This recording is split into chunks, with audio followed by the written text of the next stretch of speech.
स्वागत है आपका अपने YouTube चैनल पे। दोस्तों, आज के प्रीलिम्स बूस्टर कार्यक्रम के तहत जो टॉपिक हम लोग डिस्कस करने वाले हैं वह है संविधान के प्रमुख अनुच्छेद। इससे पहले इस टॉपिक के कंटेक्स्ट में 2 वीडियो ऑलरेडी डिस्कस कर लिया गया है, जिस पे हमने संविधान के अनुच्छेद 1 से लेकर 35 तक के जितने भी महत्वपूर्ण अनुच्छेद हैं उसको हमने डिस्कस कर लिया है। इस क्रम में ये जो है संविधान के प्रमुख अनुच्छेद का ये तीसरा वीडियो है और हमारे इंडियन पॉलिटीज़ का जो कंसेप्ट ऑफ इंडियन कॉन्स्टिट्यूशन के नाम से हम लोग टॉपिक चला रहे हैं, इसका ये लेक्चर नंबर 11 है। तो चलिए वीडियो स्टार्ट करते हैं। चैनल पे पहली बार विजिट कर रहे हैं तो चैनल को सब्सक्राइब कर लीजिएगा। आज देख लेते हैं आर्टिकल 36 से 51 जो डीपीएसपी अर्थात जो राज्य के नीति निर्देशक तत्व है, इसके महत्वपूर्ण अनुच्छेदों के बारे में डिस्कस करेंगे। दोस्तों, ये डीपीएसपी का टॉपिक नहीं है। जब हम इस टॉपिक को डिटेल्स में डिस्कस करेंगे तो इसके 1 से 2 वीडियोस निश्चित आएंगे, लेकिन इसमें जो है सबसे इम्पॉर्टेंट जो 36 से 51 के मध्य जितने भी महत्वपूर्ण आर्टिकल है उसके बारे में हम लोग एक ओवरऑल व्यू देखेंगे कि कितने इंपॉर्टेंट आर्टिकल्स है जो पूछे जाते हैं।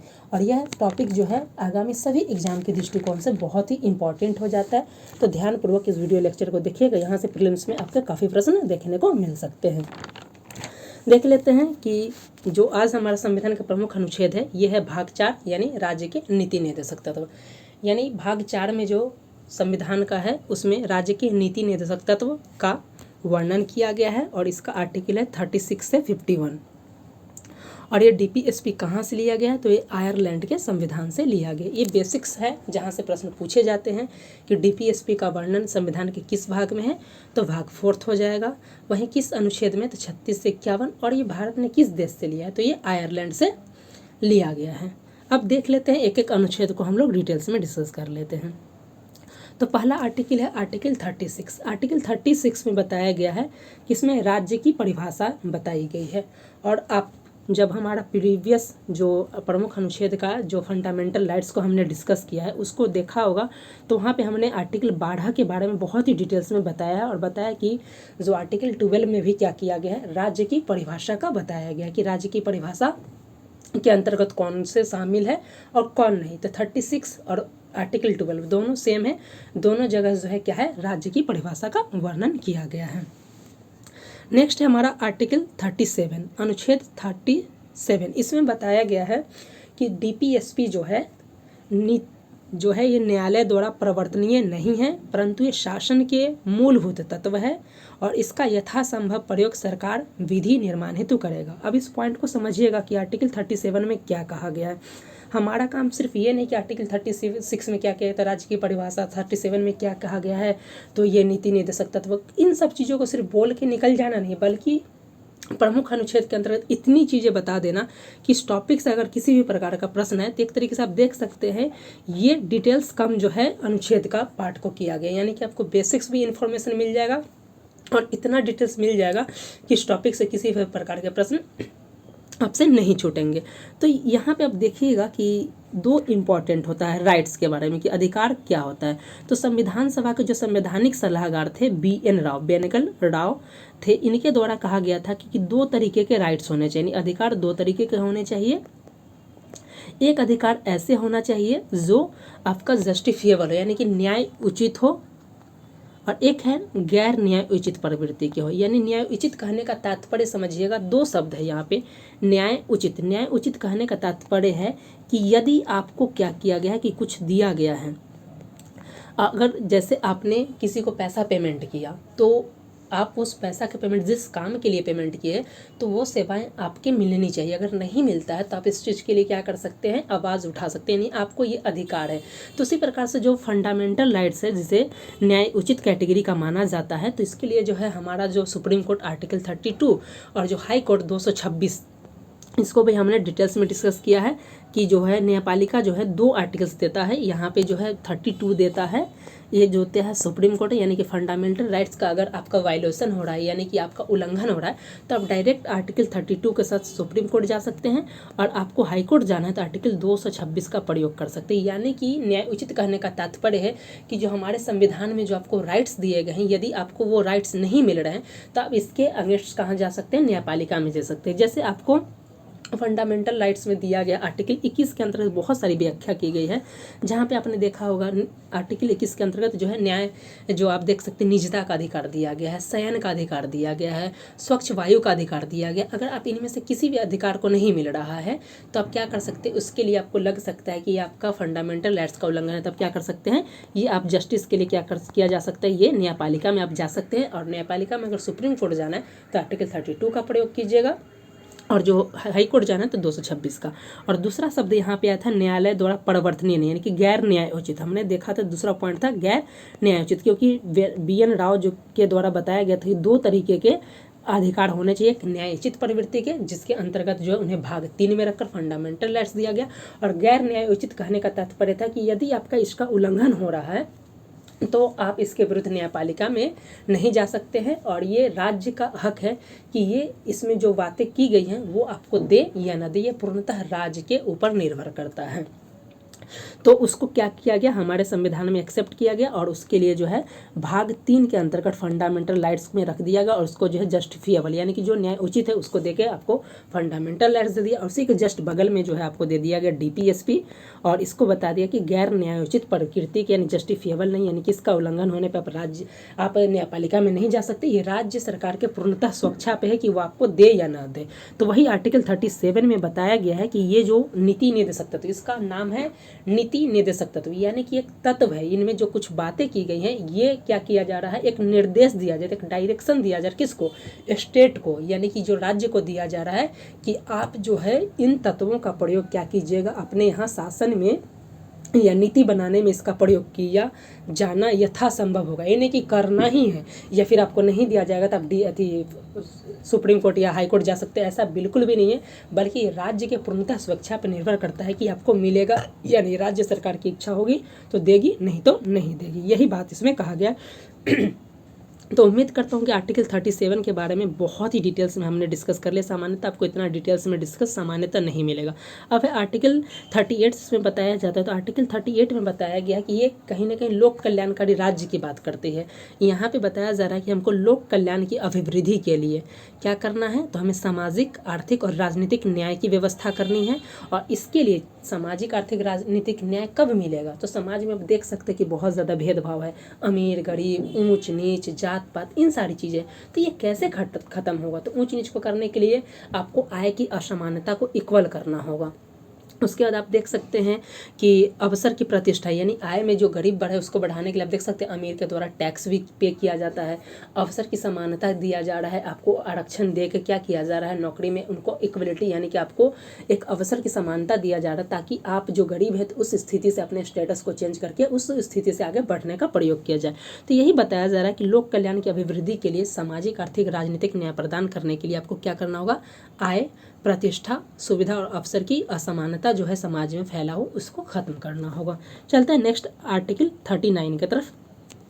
आर्टिकल 39 में बहुत सारी बातें की गई है, जो इम्पॉर्टेंट है वो देख लेते हैं। तो आर्टिकल 39 में कहा गया सुरक्षित करना, यानी कुछ चीज़ों को सुरक्षित किया गया, यानी कि किसी चीज़ के लिए बता दिया गया, फिक्स कर दिया। क्या किया गया, तो ये बताया गया कि जीविका प्राप्त करने के लिए पर्याप्त साधन हो, यानी जो जीविका, यानी कि आपको जीवन बसर करने के लिए आपके पास क्या हो, एक पर्याप्त साधन हो कि आप अपना जीवन गुजर बसर कर सके।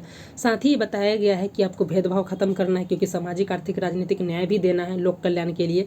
तो पुरुष और महिलाओं को समान कार्य के लिए समान वेतन भी दिया जाएगा। और आपने देखा होगा अभी हाल ही में इसको करंट अफेयर्स से, हमारा जो भी टॉपिक आपको दिया जाता है उसको बेसिक्स के साथ करंट अफेयर्स से ऐड करके दिया जाता है। और अभी हाल ही में देख सकते हैं कि महिला और क्रिकेट टीम और पुरुष क्रिकेट टीम को दोनों को समान वेतन दिया जाता है।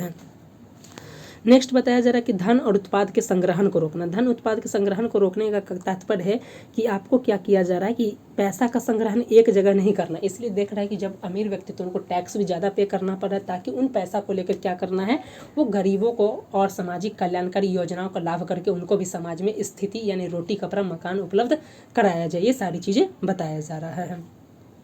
नेक्स्ट 39 में ही बताया गया, 39 का 39 का बहुत ही इंपॉर्टेंट है, आपसे प्रीलिम्स में पूछा जा सकता है। समान न्याय एवं गरीबों को निःशुल्क कानूनी सहायता, यानी बताया जा रहा है कि समान न्याय दिया जाएगा, यानी कि जो अमीर गरीब को इक्वल किया गया। और साथ ही बताया जा रहा है कि जो गरीब व्यक्ति है, जो केस नहीं लड़ सकते हैं, जो खर्च नहीं उठा सकते, उनको क्या करना है, निःशुल्क कानूनी सहायता प्रदान करना है। और इस जो आर्टिकल को कब जोड़ा गया, तो 42वां संविधान संशोधन 1976 के द्वारा जोड़ा गया है। आर्टिकल 40 बहुत ही इंपॉर्टेंट है और गांधी जी के सपने को सच करने के लिए से आर्टिकल 40 का जो किया गया है, और इसमें ग्राम पंचायत का गठन किया गया। गांधी जी का सपना था कि असली न्याय का मतलब, असली विकास का मतलब है कि जब अंतिम पंक्ति पे जो व्यक्ति खड़ा है, उसे अगर हम उसको वंचित वर्ग को अगर मुख्य धारा में जोड़ सके, उसका डेवलपमेंट करें, उसे विकास की मुख्य धारा में जोड़ दे, तो समझ लीजिए कि आपका सरकार जो है सही दिशा में काम कर रही है। और इसी के लिए गांधी जी का सपना था कि हमें जो है एक ऐसे मॉडल को लेकर चलना है जो अंतिम पंक्ति में व्यक्ति को विकास के राह पर जोड़ सके। और इसके लिए उन्होंने ग्राम पंचायत का सपना दिखाया था, जिसे आप देख सकते हैं कि बाद में जोड़ा गया हमारे संविधान संशोधन के माध्यम से।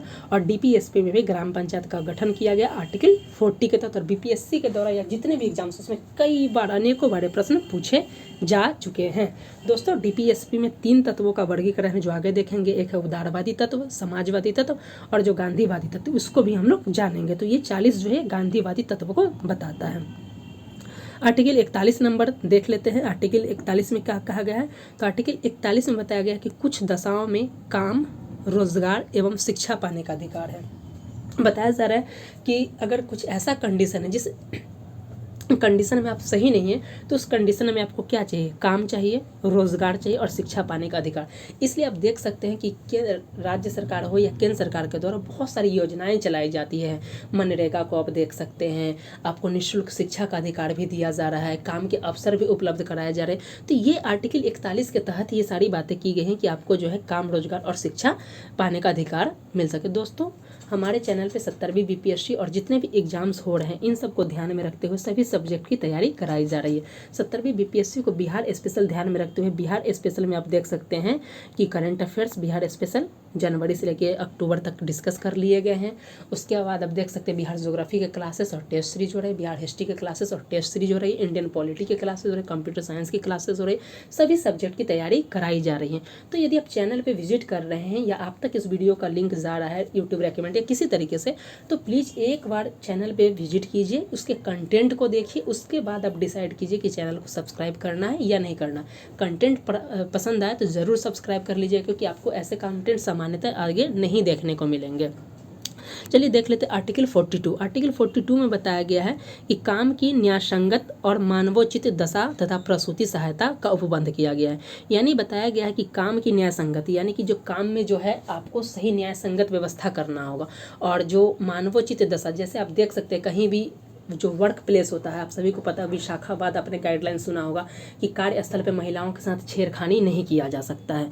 क्योंकि पहले पे क्या किया जाता है, कई जगहों पे देखा होगा ऑफिस में महिलाओं के साथ छेड़छाड़ किया जाता है। तो इस तरीके के गाइडलाइंस भी लाई गई हैं। साथ ही आप देख सकते हैं कि जहाँ ऑफिस है या कहीं जहाँ पे बताया जा रहा है कि महिलाओं के लिए अलग से क्या होना चाहिए, एक बाथरूम का व्यवस्था होना चाहिए, शौचालय होना चाहिए। जो महिलाएं बच्चों को स्तनपान कराती उनके लिए एक अलग कमरा भी होना चाहिए। तो ये सारी चीज़ें व्यवस्थाएं करने की उपलब्धता की जाती है। मानवोचित दशा के अंतर्गत बहुत सारी बातें, जैसे वहाँ पे देखिए कि कहीं जो काम कर रहे हैं उनके जान को जोखिम तो नहीं हो रहा है, ये सारी चीज़ों को ध्यान में रखते हुए बताया। साथ ही महिलाओं के लिए प्रसूति हित लाभ अधिनियम भी दिया जाता है, यानी कि महिलाएं जब प्रेग्नेंट होती है तो उन्हें छुट्टी भी दिया जाता है। ये सारी चीज़ का व्यवस्था जो है किया जा रहा है। आर्टिकल 42 में इस तरीके की बातें की गई हैं। नेक्स्ट आर्टिकल 43, इसमें बताया गया कि सभी कर्मकार के लिए निर्वाह मजदूरी यानी न्यूनतम मजदूरी, शिष्ट जीवन स्तर तथा सामाजिक और सांस्कृतिक अवसर, ग्रामीण क्षेत्र में कुटीर उद्योग को बढ़ावा देना, ये सारी चीज़ की बातें की गई आर्टिकल 42 में। तो ये बहुत इंपॉर्टेंट, आप देख सकते हैं सभी कर्मकार के लिए निर्वाह मजदूरी। आप इसे मनरेगा से जोड़ सकते हैं। मनरेगा में भी आप देख सकते हैं कि मनरेगा में क्या है कि एक न्यूनतम मजदूरी दिया जाता है। मनरेगा में क्या किया जाता है कि आपको जो है 100 दिन के लिए डेली बेसिस पे आपको 200 रुपये, 250 रुपये, जैसे बिहार में आप देख सकते हैं कि पहले ज़्यादा कम था, अब बढ़ा कर दिया है, 245 रुपये पर दिन दिया जाता है। तो 245 रुपये आपको क्या किया जाएगा, ये पर डे दिया जाएगा। ये न्यूनतम मजदूरी है कि इतना देर, ताकि आप रोटी, कपड़ा, मकान, जरूरत की जो चीज़ें हैं उसको उपलब्ध करा सकें। साथ ही बता रहे हैं शिष्ट जीवन स्तर, यानी कि जो व्यक्ति आम रोटी कपड़ा मकान चाहिए, इतना आपको पूर्ति हो सके, ये सारी चीज़ की व्यवस्था हो सके। साथ ही आपको सामाजिक और सांस्कृतिक कार्य में शामिल होने का अवसर भी मिल सके और ग्रामीण क्षेत्रों में कुटीर उद्योग को बढ़ावा दीजिए। ये हमारे बापू का सपना है, गांधी जी का सपना है। गांधी जी हमेशा जो है कुटीर उद्योग को बढ़ावा करते थे, वो खादी को बढ़ावा देने का विचार करते हैं। आप देख सकते हैं पटना में खादी मॉल का स्थापना किया गया और बिहार के अन्य जगहों पर खादी मॉल की स्थापना की जा रही है, क्योंकि गांधी जी का कहना था कि खादी एक विचार नहीं है, ये लोगों के व्यवसाय से जुड़ा है और खादी जो है आज भी प्रासंगिक है। इस तरीके का गांधी जी का स्लोगन रहता था और गांधी जी बोलते थे कि हमारे जो छोटे छोटे काम है उसको हम लोग लघु उद्योग और कुटीर उद्योग के माध्यम से बढ़ावा दे सकते हैं। इसलिए आप देख सकते हैं MSME का गठन भी किया गया और इसके माध्यम से इसको डेवलपमेंट भी किया जा रहा है। तो आर्टिकल नेक्स्ट देख लेते हैं 44 में, 43 का को भी जोड़ा गया, 43B को भी जोड़ा गया। तो उसको देख लेते हैं कि आर्टिकल 43 में 2 आर्टिकल क और ब जोड़ा गया है। ये है 42वां संविधान संशोधन से आर्टिकल 43 क जोड़ा गया है। तो ये बहुत इंपॉर्टेंट है। आर्टिकल 43 क में देख लीजिए कि क्या है। तो 43 ए या क इसमें बताया गया उद्योगों के प्रबंधन में श्रमिकों की भागीदारी की बात करती है और इसे 42वां संविधान संशोधन 1976 से जोड़ा गया। आगे हम ये लोग एक टॉपिक और लाएंगे, इससे 2 वीडियो आएगा। उसके बाद आपको DPSP के लिए फिलहाल नहीं सोचना है, चाहे वो अनुच्छेद के कंटेक्स्ट में या DPSP का कंटेक्स्ट में। ऐसे अलग से हम लोग DPSP का अलग से वीडियो डिस्कस करेंगे।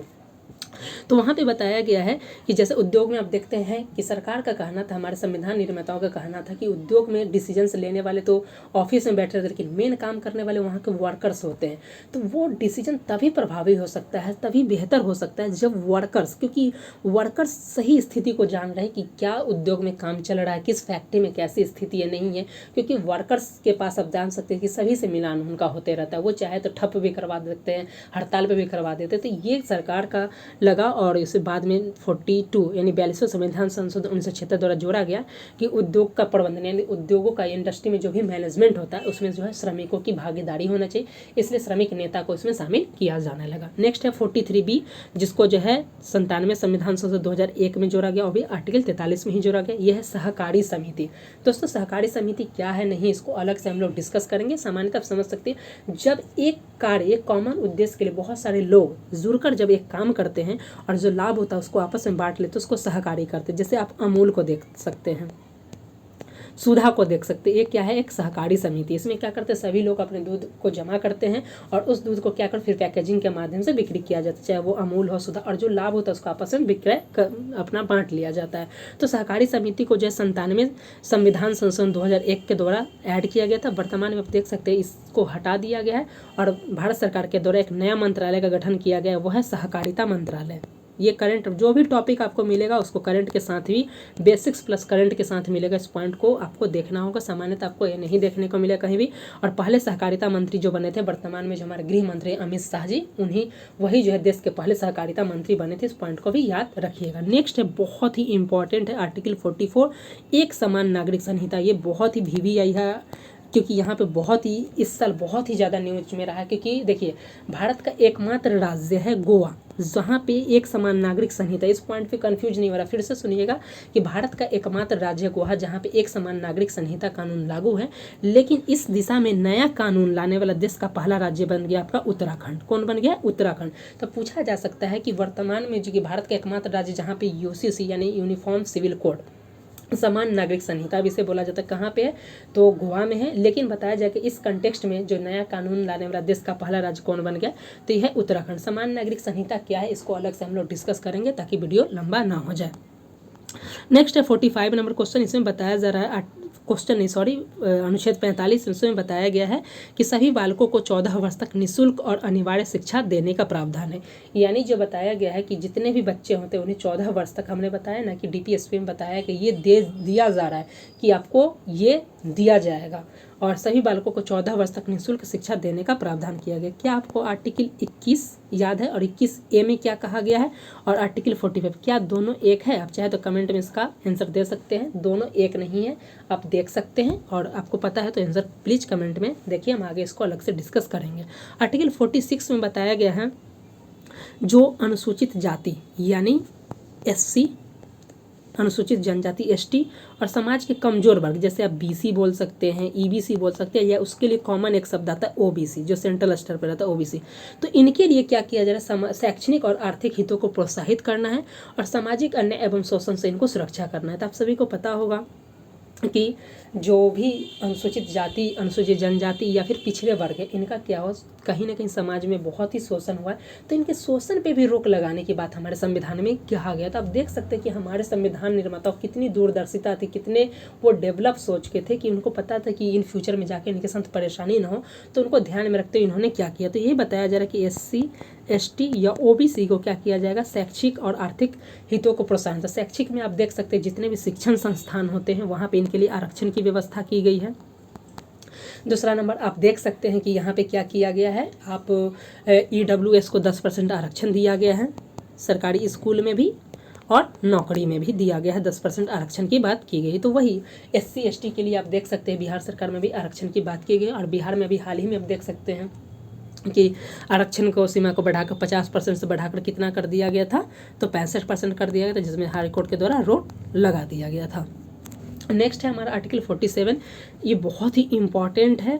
इसमें बताया गया स्वास्थ्य के लिए नुकसानदायक नशीली दवाओं, मदिरा, ड्रग के औषधीय प्रयोजन से भिन्न उपयोग पर प्रतिबंध। यानी बताया जा रहा है कि जो आपके स्वास्थ्य को क्या है नुकसान पहुंचा रहा है, वैसी दवाई को क्या किया गया है, उस पर रोक लगाया गया है। मदिरा जैसे शराब है उस पर रोक लगाया गया है। ड्रग के औषधीय प्रयोजन से भिन्न उपयोग पर प्रतिबंध लगाया। तो एक एक पॉइंट को डिस्कस करना है क्योंकि पॉलिटी में बात बहुत कम लिखा गया और उसको बहुत गहराई में जाकर सोचना आता है। यहाँ पे बताया कि ड्रग के औषधीय प्रयोजन से भिन्न उपयोग पर प्रतिबंध, यानी ड्रग का जहाँ पे औषधीय परीक्षण है वहाँ पे तो यूज करना है, लेकिन उस ड्रग का आपको यूज नहीं करना, नशा के लिए यूज नहीं करना। ये बताया जा रहा है कि कुछ लोग जो होते हैं वो नशा करते हैं, हेरोइन लेते हैं, कोकीन है, स्मैक है, ये सारी चीज़ का प्रयोग करते थे। इन सब चीज़ का प्रयोग पे रोक लगाया गया। साथ ही मदिरा यानी कि शराब, मादक द्रव्य, नशीली दवा, इन सब पे क्या किया गया, रोक लगाया गया। आप देख सकते हैं इसी के आधार पे अब देखिए डीपीएसपी में तो बताया गया है, लेकिन क्या ये सब सरकार के द्वारा किया गया? नहीं, सभी राज्य सरकार के द्वारा नहीं किया गया। गुजरात के द्वारा शराबबंदी पे प्रतिबंध लगाया गया, लेकिन वहाँ पे अलग तरीके का रूल है। बिहार में भी शराबबंदी पे किया गया है, लेकिन बिहार में बहुत ही स्ट्रिक्ट है, फिर भी यहाँ पे अलग तरीके की बातें हो रही हैं। यहाँ पे शराबबंदी का प्रभाव ना के बराबर देखने को मिलता है। हाँ, फायदा बहुत पहले से है, लेकिन बहुत ज़्यादा स्थिति भी खराब है। उसके बाद मदिरा, इन सब पे क्या किया गया, प्रतिबंध की बातें की गई है। नेक्स्ट है हमारा आर्टिकल 48, इसमें बताया गया गाय, बछड़ा एवं अन्य दुधारू पशुओं की बलि पर रोक और उनकी नस्ल में सुधार को प्रोत्साहन किया जाएगा। ये बहुत ही इंपॉर्टेंट है। यहाँ पे बताया गया गाय, बछड़ा व अन्य दुधारू पशुओं की बलि पर रोक लगाए, यानी जो बलि दिया जाता है, गाय को काटा जाता है, बछड़ा को काटा जा रहा है। और यहाँ पे अन्य, तो जितने भी अन्य कहने का कंटेक्स्ट होगा कि जो भी दूध देने वाली अन्य पशु हैं उनकी बलि पर रोक लगाया गया और उनकी नस्ल में सुधार के लिए प्रोत्साहन किया जाएगा। इसलिए आप देख सकते हैं राष्ट्रीय कामधेनु आयोग का गठन किया गया है, आप सभी को पता होगा, ये करंट से जुड़ा हुआ है। उसके बाद आप देख सकते हैं कि बहुत सारी योजनाएं आप देख सकते हैं कि जो हमारा जो साइंस एंड टेक्नोलॉजी है उसके माध्यम से गाय, बैल, भैंस की ऐसी प्रजाति का विकास किया है जो अधिक दूध भी देती हैं और अधिक जो दूध जो होता है बहुत ही गुणवत्तापूर्ण होता है। तो ये सारी चीज़ें किया गया है।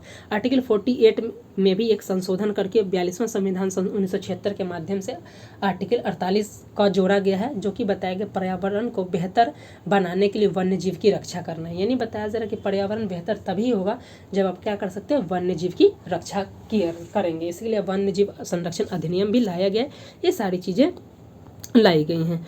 दोस्तों, चैनल पे पहली बार विजिट कर रहे हैं और चैनल पे जो भी कंटेंट रहते हैं एक वीडियोज़ को देखिए, कंटेंट को देखिए। चैनल अगर कंटेंट पसंद आ रहा है तभी आप चैनल को सब्सक्राइब कीजिएगा, नहीं तो आप नहीं भी कर सकते, जा सकते हैं, ऐसी कोई इशू नहीं, क्योंकि कंटेंट पसंद आए तभी आप चैनल को सब्सक्राइब कीजिए।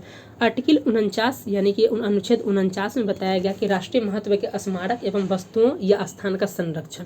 तो यहाँ पे देखिए हमारे डीपीएसपी में या हमारे फिर संविधान निर्माताओं की दूरदर्शिता को देखिए कि उन्होंने न सिर्फ इसमें बातें की गई है मानव के लिए, बल्कि जीव जंतुओं के लिए भी, जितने भी हमारे जो ऐतिहासिक धरोहर है, ऐतिहासिक गौरव है, इन सब चीज़ की बातें भी की गई। इसमें बताया गया कि जो राष्ट्रीय जो महत्व के स्मारक हैं या वस्तु है या स्थान है उसका संरक्षण करना। जैसे राष्ट्रीय महत्व के स्मारक देख सकते हैं आप, कुछ भी हो सकते, जैसे सारनाथ का स्तंभ है, सांची का स्तूप है, बौद्ध धर्म से जुड़ा कुछ स्थलाकृति है, लाल किला है, इंडिया गेट है, इन सब चीज़ का क्या किया गया है कि महत्व का स्थान है, इनको क्या करना है, हमको रखना है, इसके स्थान का संरक्षण करना। इसलिए आप देख सकते हैं कि केंद्र सरकार के द्वारा प्रसाद योजना चलाया गया है, धरोहर गोद लो योजना चलाया गया है, उसका अतिथि देवो भव, वसुधैव कुटुंबकम, ये सारी चीज़ों का आयोजन करके कहीं ना कहीं हम अपने क्या कर रहे हैं, धरोहर को जो वैश्विक स्तर पर लाने का प्रयास कर रहे हैं। नेक्स्ट है 50वां नंबर, इसमें बताया गया कि न्यायपालिका का कार्यपालिका से पृथक्करण किया जाएगा। तो न्यायपालिका से कार्यपालिका को क्या किया गया, पृथक्करण, और न्यायपालिका को बताया गया कि स्वतंत्र होकर कार्य कर सके। नेक्स्ट बताया गया जो सबसे आर्टिकल जो है हमारा जो डीपीएसपी का लास्ट है आर्टिकल अनुच्छेद 51। और हमारे डीपीएसपी में कई बार ये प्रश्न पूछा गया कि क्या डीपीएसपी में खाली घरेलू बातें की गई या राष्ट्रीय स्तर की बातें की गई, तो ऐसा नहीं है। हमारे जो डीपीएसपी में जो संविधान निर्माताओं के द्वारा बहुत ही दूरदर्शिता का प्रयोग करके क्या किया गया है, इसमें हमारे अंतर्राष्ट्रीय संबंध को भी डिस्कस किया गया कि अंतर्राष्ट्रीय संबंध कैसे होंगे, हमारे पड़ोसी के साथ कैसे संबंध हो गए, वैश्विक स्तर पे अगर कोई युद्ध हो रहा है तो उसको कैसे ख़त्म करना है, शांति बनाए रखने के लिए कैसे प्रयास करने, ये सारी चीज़ की बातें जो है हमारे डीपीएसपी में की गई है। जैसे आप देख सकते हैं अभी रूस यूक्रेन में युद्ध चल रहा है, लेकिन हमारे प्रधानमंत्री जी के द्वारा हमेशा ये कहा गया कि युद्ध समय, ये जो वर्ष जो है युद्ध का समय नहीं है, यहाँ पे शांति है। और हमारे प्रधानमंत्री जी हमेशा बोलते हैं कि जो भी हो सकता है हम इस चीज़ के लिए तैयार है कि हम जो है इस युद्ध को ख़त्म करने के हिमायती है। क्यों? क्योंकि हमारे डीपीएसपी में और हमारा ये आदर्श है कि हम लोग कभी जो है इस युद्ध में, हम लोग हमेशा से शांति के प्रयोग का ही बात किया। हमने परमाणु का भी जो किया था, ड्रिल अभ्यास किया था, उसका भी मेन उद्देश्य था शांति के लिए। और हमने बताया था कि जब तक हम पे पहला कोई हमला नहीं करेगा तब तक हम नहीं करेंगे। तो ये सारी चीज़ें आप देख सकते हैं कि भारत की जो नीति है बहुत ही विश्व में सबसे अनोखी नीति है। तो देख लेते हैं आर्टिकल 51 यानी अनुच्छेद 51 में क्या कहा गया है। तो अंतर्राष्ट्रीय शांति और सुरक्षा की अभिवृद्धि, राष्ट्र के मध्य न्यायपूर्ण संबंधों को बढ़ावा देना, अंतर्राष्ट्रीय विवादों को मध्यस्थ के द्वारा निपटाने के लिए प्रोत्साहन करना। तो ये सारी चीज़ें बातें जो की गई है ये आर्टिकल 51 में किया गया है। इसमें जैसे आप देख सकते हैं इसीलिए ब्रिक्स का गठन किया गया, आप G20 में भी देख सकते हैं ये सारी चीज़ें बातें, आसियान का गठन किया गया है, सार्क का है, ये सारी चीज़ है, बिम्स्टेक की बातें की जा रही है। ये सारी चीज़ के माध्यम से भारत कहीं ना कहीं करता है। और देख सकते हैं आप कोविड-19 के समय याद कीजिए, कोविड-19 के समय क्या ज़रूरी था भारत को, किसी को जो है वैक्सीन मैत्री के माध्यम से किसी को जो कोविड-19 का वैक्सीन उपलब्ध कराना, दवा आपूर्ति कराना, या किसी चीज़ को, विश्व के अच्छे अच्छे देशों को हमने, आज हम विकासशील देश कहलाते हैं जिसमें हम लोग गुलाम भी रह चुके हैं, लेकिन कोविड-19 में जो सबसे ज़्यादा मदद करने के लिए कोई देश सबसे पहले आ गया तो वो हमारा भारत था। क्यों? क्योंकि हमारी हमेशा से नीति रही और डीपीएसपी में हमारे संविधान निर्माताओं के द्वारा जो भारत की जो ये महत्वपूर्ण नीति है उन चीज़ को ध्यान में रखते हुए कहा गया। और कहीं ना कहीं ये आर्टिकल 51 का ही समर्थन है, जिस वजह से हमने कोविड-19 जैसे स्थिति में अपने देश के सांसद, विश्व के सभी देशों को भी हमने संभाला और जो उन्हें वैक्सीन, मेडिसिन और उनके लोगों को सहायता उपलब्ध किया। साथ ही आज भी देख सकते हैं किसी भी देश में अगर संकट आता है तो हमारे भारत सरकार की तरफ बहुत सारे ऑपरेशन चलाए जाते हैं। ऑपरेशन इंद्रावती, हम अपने नागरिक को निकालते ही हैं, ऐसा नहीं कि हम सिर्फ अलग नागरिक के लिए, अपने नागरिक को निकालते हैं, साथ ही अन्य देशों के नागरिक को भी निकालते हैं। और हर देश में जहाँ भी होता है, नेपाल में संकट हो, बाढ़ आए, बांग्लादेश, कहीं भी विश्व के किसी भी देश में संकट है तो भारत वहाँ पर खड़ा ज़रूर होता है। दोस्तों तो ये अब तक हमने जो है आर्टिकल 36 से 51 के मध्य जो भी इंपॉर्टेंट आर्टिकल्स यही का है, तो ये हमने जो है बहुत ही कम समय में जो है पूरे डीपीएसपी का रिवीजन कर लिया। और इतने कम समय में आपको डीपीएसपी का रिवीजन कहीं भी नहीं मिलेगा। अब इसका एक अलग वीडियो आएगा जिसमें हम लोग देखेंगे कि नीति निर्देशक तत्व का वर्गीकरण जो किया गया उसमें सामाजिक तत्व के अंतर्गत कौन सा तत्व, उदारवादी तत्व क्या है, गांधीवादी तत्व क्या है। उसके अलावा डीपीएसपी में कुछ ऐसी चीज़ें हैं जो डीपीएसपी में से बाहर है लेकिन राज्य के लिए ये लागू होती है, उस चीज़ को जानेंगे। फिर जानेंगे कि संविधान संशोधन के द्वारा जो डीपीएसपी में जो जो तत्व, जो जो आर्टिकल्स जोड़े गए हैं संशोधन के, उसको भी हम लोग देख लेंगे। देख लेते नीति निर्देशक तत्व में कौन है। तो समाजवादी तत्व में देख सकते हैं आर्टिकल 38 हमने डिस्कस कर लिया। आर्टिकल 39 का आता है सामाजिक तत्व में। वहीं देख सकते हैं सामाजिक तत्व में आर्टिकल 41, 42, 43 का 47 आता है। इस चीज़ को हमने डिस्कस कर लिया है, फिर से अलग से एक नया वीडियो में इसको देख लेंगे। फिर से उदारवादी तत्व में हम देख सकते हैं आर्टिकल 44 का, जो कि एक समान नागरिक संहिता की बातें की। आर्टिकल 45 देख सकते हैं, आर्टिकल 48 उदारवादी तत्व है, आर्टिकल 48 का उदारवादी तत्व है, आर्टिकल 49 उदारवादी तत्व है, आर्टिकल जो 50 है वो भी उदारवादी तत्व है और आर्टिकल 51 भी उदारवादी तत्व है। वहीं गांधीवादी तत्व की बात किया जाए तो अनुच्छेद 40 गांधीवादी तत्व है, आर्टिकल 43 और 43B जो है गांधीवादी तत्व है, आर्टिकल 46, 47, 48 ये जो गांधीवादी तत्व में है। दोस्तों इसका एक PDF अगर चाहिए तो टेलीग्राम को ज्वाइन कर लीजिएगा, लिंक डिस्क्रिप्शन में, वहाँ से आप इस PDF को डाउनलोड कर सकते हैं। नया वीडियो जो इसका एक नेक्स्ट वीडियो जाएगा उसमें हम लोग ये सारी चीज़ को डिटेल्स में डिस्कस करेंगे। तो दोस्तों यदि चैनल पे पहली बार विजिट कर रहे हैं तो चैनल को सब्सक्राइब कर लीजिएगा, ये आपके लिए काफ़ी बेनिफिशियल होने वाला है। मिलते हैं नेक्स्ट वीडियो के साथ, तब तक के लिए धन्यवाद।